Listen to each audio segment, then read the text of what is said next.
Welcome back to War Thunder Weekly News. This week's been a bit more exciting. We got some new vehicles coming around, got a big ol' event coming up for the next month, and best of all, I got an idea on when 1.61 is going to be released. Kicking this off, on Facebook and Twitter, War Thunder dropped this crazy photo of this hangar door, and it had a cryptic message along with it, and it said it'd be open in 24 hours. War Thunder community kind of went a little crazy trying to find out what it was. There was some speculation it was going to be the Tu-95. Some people thought they were going to be ships, but ships don't come out of hangars. A bunch of crazy stuff. And when the next day rolled around, it announced the Operation Summer event, in which you can obtain 4 unique premium vehicles. Well, sort of unique. You can get the Focke-Wulf 189, the Grant Mark I, the F7F-3 Tigercat, and the KV-220. Also had a bunch of other cool stuff. You can get a 3D decal of a PPS-34, a Sten, a MP40, and a Thompson machine gun. And you can get some pinup art of some lovely young ladies for for each nation, including Japan. And the way you get these is by completing these tasks. Now, the first 4 or 8 of these tasks are being thrown down this weekend, and the event goes till the 21st of August. And every day there will be 2 tasks, one for tanks, one for airplanes, and they're going to be relatively, well, they seem to vary in difficulty, but on the weekends you can get 4 tasks for tanks and 4 tasks for planes. And the way it goes, for every 4 tasks you complete, you get a little trophy box that spins, and then you get something. There's a decent amount of stuff in here, so it'd be pretty cool, but it's nothing amazing. 8 airplane tasks finished, and you can get one of the pinup girls. Get 10 of the tank tasks done, and you can get one of the machine guns. And the main prizes, the vehicles, to get the Focke-Wulf and the Grant, you need 18 air tasks and 18 ground tasks. And to get the F7F and the KV-220, you need 36 air tasks and 36 ground tasks. Now, for the most part, I've had a pretty good time with some of the recent events. The last event they had around was the Chronicles of War, where you could get some pretty cool things. Kind of the same idea. But the task of the day was get 30 kills, and it wasn't too hard. And they also had them in individual events, so everyone who's trying to complete the task would just be in that event lobby. They had it for sim, realistic, and arcade. For this one, the tasks aren't only in a certain event, and to get everything you need to complete every task. To get the top tier vehicles, you need to complete 36 tasks. There's not a whole lot of buffer room for, I don't know, maybe you sleep in, or you have a job, or your mom wants to take you to the coast for no reason. Although you can buy a task or whatever, but to buy your way all the way through will cost, for just tanks, will be 120, and for just airplanes, it's also 120. So in total, that's $240 for some premiums.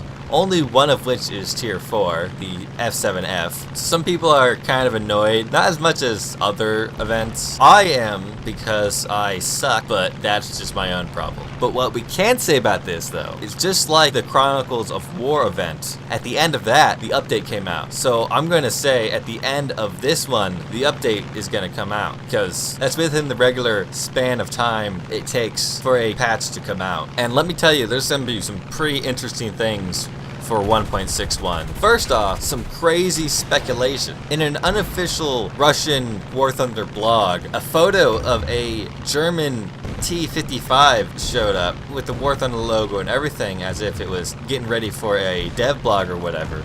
At first, people were very skeptical of this vehicle, but it didn't seem like a Photoshop. After some time, the Russian War Thunder Twitter page explained to everyone that this model is a fan-created model that was given light back in October of last year.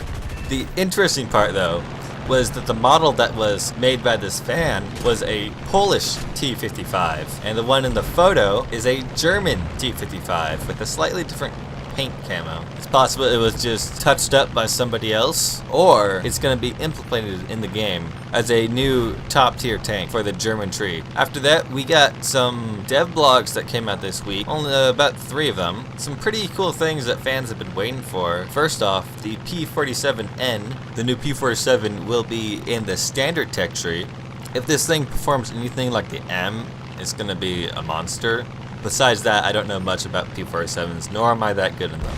After that, we have the Sturmpanzer IV Brummbär, or Grouchy Bear. It's essentially a self-propelled gun with 150mm howitzer on it, and its frontal armor is about 100mm. Its shells have more explosive power than the Russian ISU-152. The one downside though, or it depends on who you are really, is that it's going to be a premium. There was a bit of a backlash for it being premium, but in a sense it's a bit understandable because it doesn't exactly follow suit with other German tanks in any of the lines.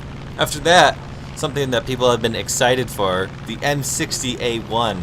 A new top tier American tank. This is a really cool looking tank, but it concerns me about the constant power creep that War Thunder seems to suffer every patch. Although I still don't have any top tier tanks, so I'm not exactly one to talk. For our next story, kind of a undercover type of thing, didn't seem to get any major announcement or anything. But currently, Gaijin is testing out a mid-air reloading zone for bombers. Currently this reloading zone is only on Rahur. You can take note of it as a yellow flag on either side of the map, and to activate it you have to be flying a bomber of any sort within 2,000 meters and a max altitude of 4,000 meters. Now I haven't been able to test this out because typically when I fly bombers I get shot down before I can make a second pass, so I don't know if it repairs your plane, but it's supposed to reload your plane. It's under test.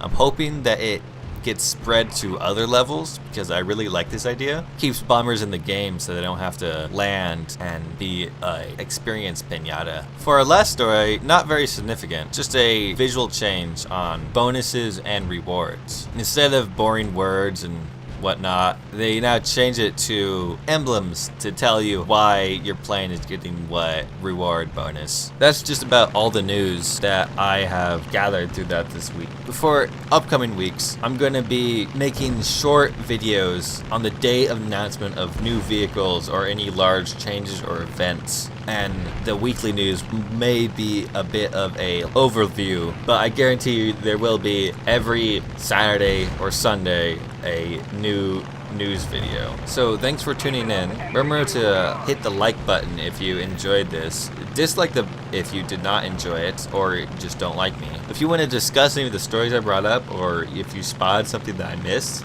I'll be reading all the comments, so just comment below. And if you don't want to miss out on any juicy news stories, subscribe and I'll do my best to get them to you first. See ya.